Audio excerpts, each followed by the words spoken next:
Hello guys, welcome back to VIPs logic. मैं हूं advocate Vipin और आप देख रहे हैं लॉजिकल बातचीत। पहली अपडेट जो है हमारी सुप्रीम कोर्ट से आ रही है सोनम वांगचुक के केस को लेकर। क्या सोनम वांगचुक की गिरफ्तारी सिर्फ गलतफहमी का नतीजा है? सुप्रीम कोर्ट ने हाल ही में केंद्र सरकार से कड़े सवाल पूछे। कोर्ट ने कहा कि सरकार जो है सोनम वांगचुक के भाषणों का कुछ ज़्यादा ही मतलब निकाल रही है। दरअसल सरकार का आरोप था कि सोनम वांगचुक जो है नेपाल और अरब स्प्रिंग जैसी बातें करके युवाओं को भड़का रहे थे, लेकिन कोर्ट ने साफ किया कि उनकी बातों में सिर्फ चिंता थी, उकसावा नहीं था। कोर्ट ने कहा जब वांगचुक भाषण में कहते हैं कि युवा शांतिपूर्वक रास्ता छोड़कर हिंसा की तरफ जा रहे हैं तो उसमें वह चिंता जता रहे हैं, ना कि वह उकसा रहे हैं। साथ ही में कोर्ट ने सरकार को नसीहत दी कि उनके वाक्यों को पूरा सही तरीके से पढ़िए। फिलहाल वांगचुक जो है जोधपुर जेल में है और सरकार उनको फिट बता रही है। वहीं कोर्ट उनकी लंबी हिरासत और मौलिक अधिकारों को लेकर गंभीरता से सुनवाई कर रहा है। नेक्स्ट अपडेट दिल्ली हाईकोर्ट की तरफ से आ रही है। दिल्ली हाईकोर्ट ने आज एक बड़ा फैसला सुनाया। कोर्ट ने कहा कि माँ एक प्राइमरी केयर गिवर जरूर हो सकती है, लेकिन इसका मतलब यह नहीं है कि वह अपना राइट टू एजुकेशन और करियर कुर्बान कर दे। इस केस में जो माँ है वह अपने बच्चे के साथ यूएसए जाकर मास्टर्स करना चाहती, जिस पर बच्चे के पिता ने रोक लगाई,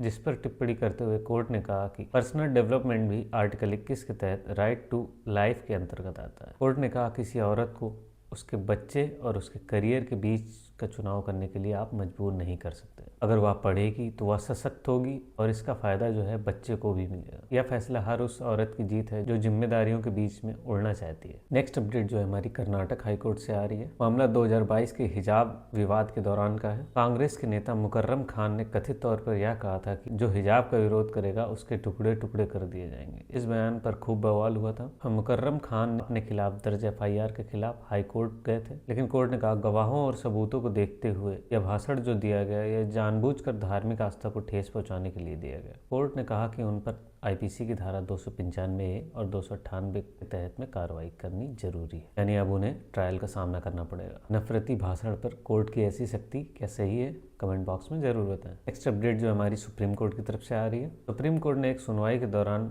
रेरा पर आज तक की सबसे सख्त टिप्पणी की। कोर्ट ने कहा रेरा आज सिर्फ डिफाल्टर बिल्डरों को बचाने का काम कर रहा है, जबकि घर खरीदार जो है आज भी परेशान। चीफ जस्टिस सूर्यकांत की बेंच ने कहा कि रेरा रिटायर्ड अफसरों का रिहेबिलिटेशन बन गया है। जिस मकसद से उन्हें बनाया गया था, आम आदमी को घर दिलाने के लिए, वह मकसद पूरा नहीं हो रहा है। कोर्ट ने राज्यों को चेतावनी देते हुए कहा कि रेरा किसके लिए बनाया गया था। अगर ये खरीदारों को न्याय नहीं दे सकता है तो इसे खत्म कर देना ज्यादा उचित होगा। आपको क्या लगता है, रेरा बिल्डरों के पक्ष में है? कमेंट बॉक्स में बताएं। नेक्स्ट अपडेट जो है मद्रास हाईकोर्ट से आ रही है। महेंद्र सिंह धोनी पर मद्रास हाईकोर्ट ने 10 लाख का जुर्माना लगाया। दरअसल एक पुराने केस में महेंद्र सिंह धोनी के खिलाफ में एक्स पार्टी फैसला सुना दिया गया था, क्योंकि उनकी तरफ से कोर्ट में कोई पेश नहीं हुआ था। इसे चुनौती देते हुए धोनी ने हाईकोर्ट का दरवाजा खटखटाया था। कोर्ट ने धोनी को राहत दी और इस केस को दोबारा सुनने के लिए तैयार हुए, परंतु कोर्ट ने कहा कि प्रक्रिया की देरी और लापरवाही की वजह से आपको 10 लाख की कॉस्ट जमा करनी होगी। पैसा आमतौर पर लीगल सर्विसेज अथॉरिटी या